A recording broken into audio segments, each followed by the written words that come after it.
Welcome back for another furniture makeover. Today we have this blondie looking dresser. The first thing that I set my eyes on was those very unique handles.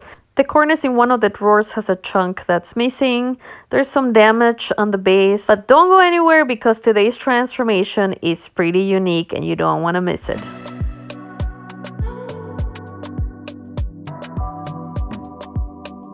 One of the things that I love the most about furniture refinishing is the aspect of unpredictability. Not only about the process and the finish, but also you never know what you can find inside.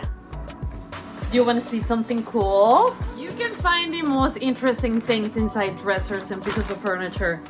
This is dated back to October 3rd, 1973. Honestly, I want to frame this. But this is the cool part right here. Levitt stamps out regular prices. Get an eyeful of these Singer Spanish tables.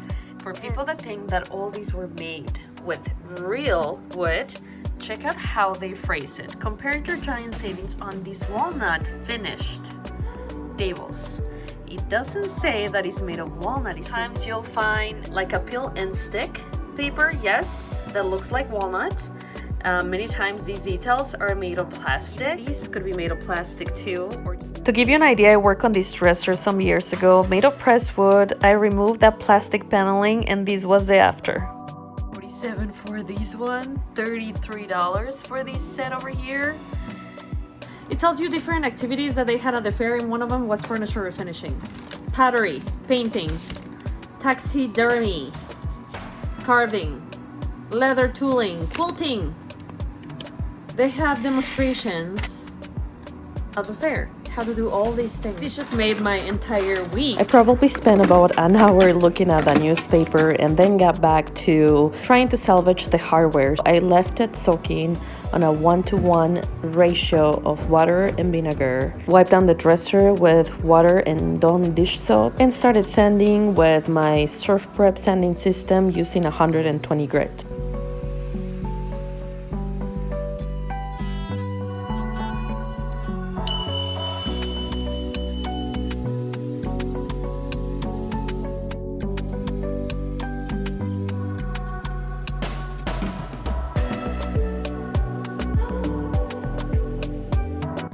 It looks like they used two different pieces of wood veneer. You can see it like right here. Number one, number two, over the board. What I'm gonna do is I'm gonna glue this piece. I want a really sleek surface, so I'm gonna be using Bando, smoothing that area. Once I paint over that, it's gonna look like he was never there.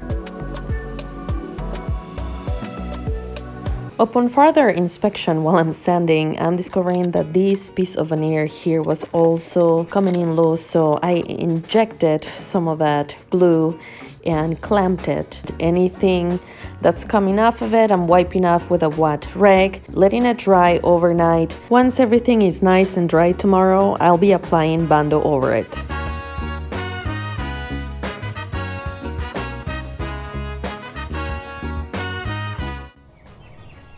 I've been really naughty this week. You tell them what you've done. I ate an entire sock. I went through another remote. Have a neighbor that knows how to make me puke so that I don't have to go to the vet. And my mom doesn't have to pay a $5,000 bill to get the sock out of me after they put me under anesthesia. It's been a week. Oh yes, the puppy stage, never a dull moment.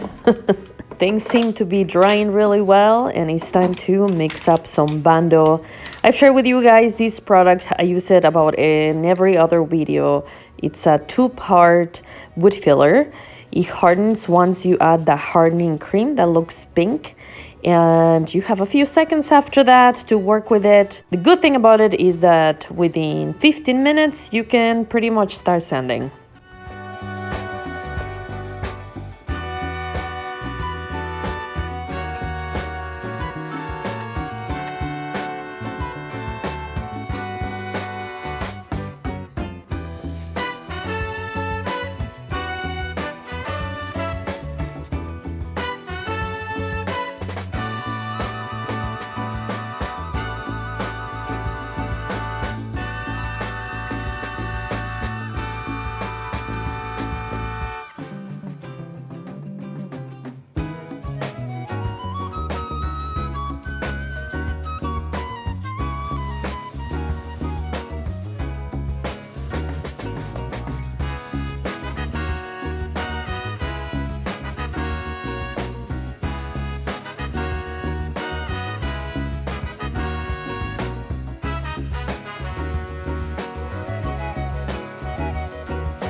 To fill in the areas that are more shallow and caused by some of the nuts in the wood, I'm using this wood filler.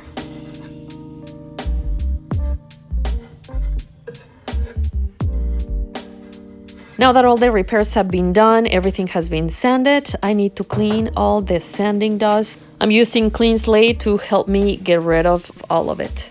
The inspiration for today's makeover, believe it or not, came from these tiles that I spotted while going to the ladies' room. So that's the pattern that I'm envisioning for this dresser today. Who would have thought? I guess you never know where you're gonna draw inspiration from. Remember that one of the goals that I have in my channel is to put products to the test, and I want to push them to its limits to see what they do. In this case, I'm using Amy Howard All-in-One Miracle Paint Line. It's a new formula that they just came up with, and as you notice, I'm not priming underneath. I want to test the coverage and adhesion on this one, and yes, I prep my surface by sanding. That will help the paint stick better. My surface is also clean, as you know. Those are the two basic things to test those self-leveling properties. I am spraying, I'm brushing, and I'm also gonna be rolling some of the paint today. I'm gonna keep it transparent for you because many paint companies put out this all-in-one product, but is it realistic? Do they really deliver?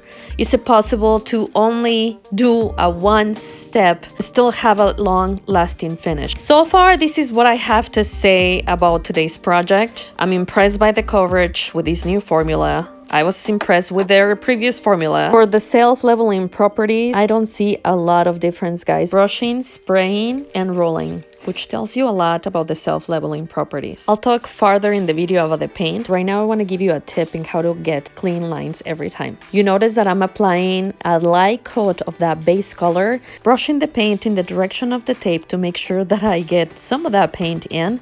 This way, when I roll a very thin coat of this darker color, it won't seep through the tape. This is gonna give me a crisp line.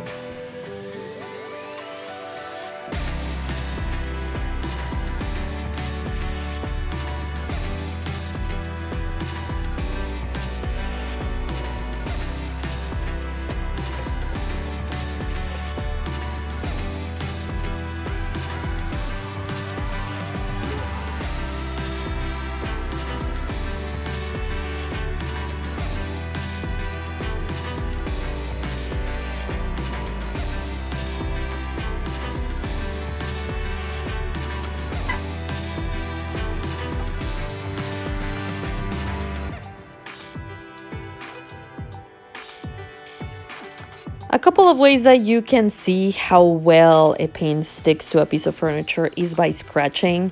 But also, if you look earlier in the video when I put this frog tape in and I added quite a bit of pressure to make sure that I got a crisp line as possible. Now that I'm removing it, nothing is coming off. This was not even 24 hours after I applied my base color. So that tells you a lot about how well it sticks. I'm scrubbing the original hardware here, but some of it had some heavy tarnish that didn't come off no matter how much I scrubbed. So I gave it a spray with this Rust-Oleum paint. And now it's time to add a unique touch to my finish. Amy Howard has a clear glaze called Glaze Over. You can add a pink color that you choose to create a glaze color that you want. I'm adding this to create kind of like a concrete look. I don't know, a flat finish was looking a little too plain for me, so I just needed to add a little something. For this next part, I'm using a lint-free rag and doing just small little tabs all around to blend in the glaze some, but not too much to where I can't tell if that is there.